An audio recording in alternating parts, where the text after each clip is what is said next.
सच्चे दाता रहबर शास्त्राम जी महाराज, सामस्तान जी महाराज का परोपकार चुकाना तो दूर, बताया जाए ये भी बहुत बड़ी बात है। उनका रहमो करम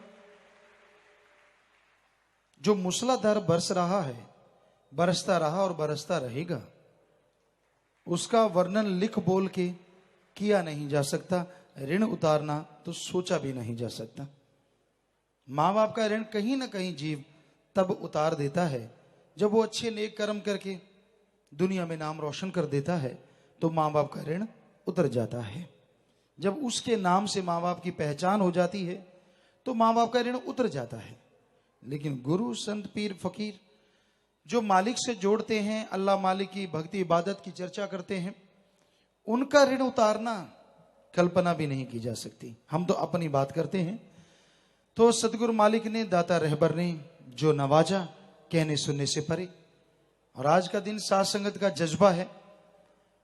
हमें जिन्होंने जन्म दिया, हमारे बापूजी जिन्होंने हमें जन्म दिया, जन्मदाता मगर सिंह जी नंबरदार, तो उसके लिए साथ संगत हर साल ब्लड डोनेट करती है। तो भाई उस दाता रहबर का ही ये कमाल, ऐसी जगह जन्म दिलाया या ऐसी जगह जन्म दिया, यहां सब लोग परमार्थ में रंगे हुए थे। सबका भला करना बापूजी सिखाते, खुद भला करते, भले की प्रेरणा देते। परिपूर्ण तो सदगुरु मौला राम ही हो सकता है, आदमी तो नहीं हो सकता, इसमें कोई शक नहीं, कोई दोहराए नहीं। लेकिन उनके जो उपकार हैं, गरीबों का भला करना, खाना खिलाना, लड़कियों की शादियां करवाना, और जो भी गांव में सांझे अच्छाई नेकी के कार्य होते थे उनमें बढ़ चढ़ के हिस्सा लेना, तो ये अपने आप में बेमिसाल बात थी।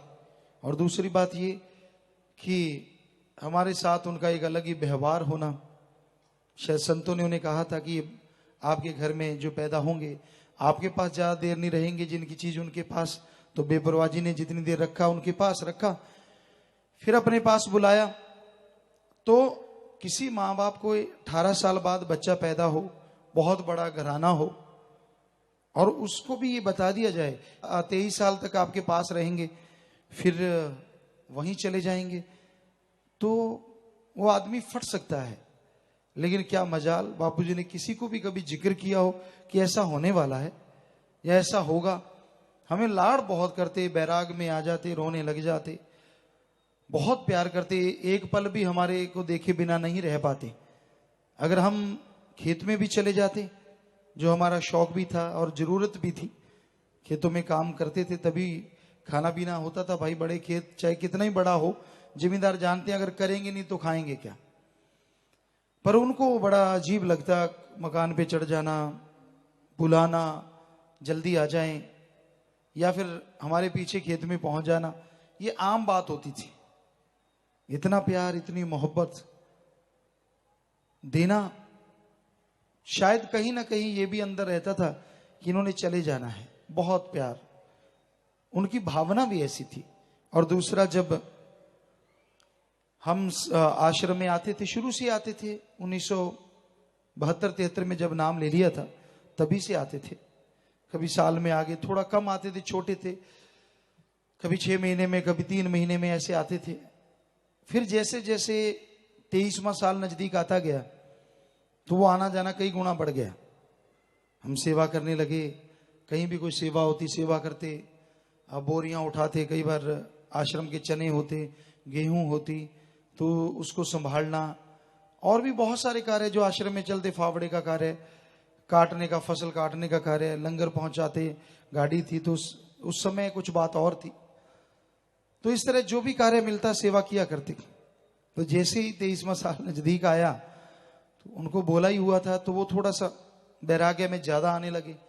हमसे तो कभी कुछ नहीं कहते थे, हमारी माता जी से कहते कि इनको रोका करो, बहुत ज्यादा जाने लगे हैं, खेत का काम कौन संभालेगा, इतना बड़ा खेत है, बच्चे हैं छोटे छोटे, क्योंकि जो छोटी बेटी है वो तो 1 साल की थी, और दोनों जो बड़े बेटी बेटा हैं वो उस समय शायद 4-5 साल के ऐसे करीब रहे होंगे। तो कि ये बच्चे इनको संभालते नहीं करते नहीं, हालांकि हम जब भी जाते उन बच्चे भी हमारे साथ खूब प्यार था है, और मालिक के वचन है बेपरवाह जी के हमेशा रहेगा उनके वचन। यहाँ आते सेवा करते, 1 दिन 2 दिन 4 दिन 5 दिन जितना भी रुकते, और कई बार ऐसा भी होता कि जैसे 2 दिन लगा के गए, रास्ते में चले जा रहे होते और सोचते यार आज नहीं आना था, तो वहीं से वापस आ जाते। कई बार ऐसा हुआ, गुरुसर मोडिया के पहले गांव है 3-4 किलोमीटर दूर, सूरावाड़ी उसका नाम है, तो हम वहां पहुंचते और वहीं से सरसा वापस आ जाते। कई बार शाम को रात को यहाँ वापस पहुंचते। कई बार ऐसा होता कि मजलिस में अभी इतना टाइम पड़ा नहीं यार, दर्शन तो जाके वापस करने दिल कर रहा है, बस आत्मा नहीं मानती, दर्शन करने करने, तो वहीं से गाड़ी दौड़ाते और यहाँ पहुंच जाते। लेकिन बापूजी को ये मालूम था, और जैसे हमने जब बेपरवाह जी ने आदमी भेजे जहां से कि उनको लेके आओ, तो हमने उनको बोला कि भाई अब तो बुलावा है और हमने जाना है, आपको कोई हमने कुछ कहा हो कभी जिंदगी में, कभी कुछ बोल दिया हो, क्योंकि हम रोक देते थे हर बात के लिए। जैसे फसल होती तो हम कहते ये नहीं ये करेंगे, क्या माता जी से तो खैर ज्यादा ही होता था, माँ बाप जैसी बात नहीं थी, बहन भाई जैसी बात होती, लड़ाई झगड़े चलते रहते, छोटे छोटे, ऐसे नहीं कि लंबा चौड़ा कोई काम, जैसे भाई बहनों में प्यार के होते हैं उसी तरह। बल्कि कई बार पड़ोसी कह देते कि आपके घर में कितने बच्चे, तो वो कहते एक ही, कहते नहीं ऐसे लगता 5-4 बच्चों, क्योंकि हम आगे भागते माता जी पीछे भागते, पकड़ा पकड़ी। बापू जी कहते कि तू क्यों, ये आपके काबू आने वाली चीज नहीं है, मत इनसे पंगे लो। तो ऐसी ऐसी बातें चलती रहती। तो उस दिन जब हमने बापूजी को कहा कि भाई टाइम हो गया है और हमने सतगुरु ने बुलाया है, हम तो जाएंगे, तो बापूजी कहने लगे, रोने लगे, बैराग में आ गए, हमारे कंधे पे हाथ रखा, कहने लगे मुझे तो पहले ही पता था, इसीलिए तो मैं अब परेशान रहता था कि आप जाओगे, ये तो होके रहेगा। अंदर मेरी आत्मा कहती कि तू क्यों परेशान हो रहा है, ये तो होके रहेगा जब संतों ने कहा था, पर मन नहीं मानता था कि नहीं जाए ना, बस मेरी नजरों से दूर ना होए, कुछ ऐसा ना हो जाए, बिल्कुल भी एक पल भी दूर ना। जिनके बच्चे होते हैं उनको पता है कितना प्यार होता है, कितनी मोहब्बत होती है, खास करके वो जिनका इतना बड़ा घराना हो और इतने नेक और हक हलाल की कमाई करने वाले। कई बार ऐसा भी होता, सत्संगों के बाद भी हम यहाँ से एक बार शायद मध्य प्रदेश के झाबुआ साइड में चले गए सत्संग करते करते, वहाँ नंगे लोग रहते थे। राजस्थान के जोधपुर साइड में कोटड़ा और झाड़ोल तहसील, तो किसी ने बता दिया बाबूजी को, वो घर में रहते थे गुरुसर मोडिया, यहाँ भी कोठी थी, यहाँ भी रहते थे, तो उनको बता दिया कि वो इतनी दूर गए हैं और वहाँ आदिवासी हैं जी, वो नग्न रहते हैं, नशे करते हैं और जहर बुझे तीर मारते हैं, किसी की सुनते नहीं। तो पिताजी तो वहां सत्संग करने गए हुए हैं, बस इतना सुनना था। 2-3 दिन लूज मोशन लग गए और खून के लूज मोशन चलते रहे कि हाय, क्योंकि बाप वाली जगह, बाप वाली अपनी, वो इतना बेहद हमसे प्यार करते थे, हम उसका वर्णन नहीं कर सकते। जब हम कहते हैं तड़फने लगे, व्याकुल हो गए, बुरा हाल कि कैसे हो, बस मेरे पास आए सीधे। वो कोई ऐसा कारण बना, क्योंकि परम पिताजी के पास जब आए थे तो ये कहने लगे भी हम इनके बिना नहीं रह सकते, सारी जमीन ले लो, जायदाद ले लो, हमें एक कमरा दे दो, गुरु गुरु कर लिया करेंगे, हमने क्या करना है जब सब कुछ ही यहाँ आ गया, मेरा तो सब कुछ ही है। तो परम पिता कहने लगे नहीं नहीं, हम आपसे कुछ भी नहीं लेंगे, ऐसा कोई कुर्बानी नहीं, आपकी ये बहुत बड़ी कुर्बानी है जो ले रहे हैं, तो हमेशा लोग आपको याद रखेंगे और महान कुर्बानी है, और हम तो इनसे ले नहीं रहे, इनकी झोली में दोनों जहान की खुशियां डाल रहे हैं। तो बेपरवाह जी से फिर कहा कि जी कभी आ जाया करें हमारे वहां 15 दिन के बाद, महीने बाद। बेपरवाह जी कहने कोई बात नहीं, हम कहेंगे, देख लिया करेंगे। तो हम जब वहां झाबुआ से या उस साइडों में सत्संग कर रहे थे, तो वो तड़फ रहे थे, ऐसे खून का लूज मोशन लग गए, डॉक्टरों ने देखा है कुछ भी नहीं है, नॉर्मल है, लेकिन अंदर से पता नहीं क्या हुआ, इतना उनके अंदर वैराग्य, रोते।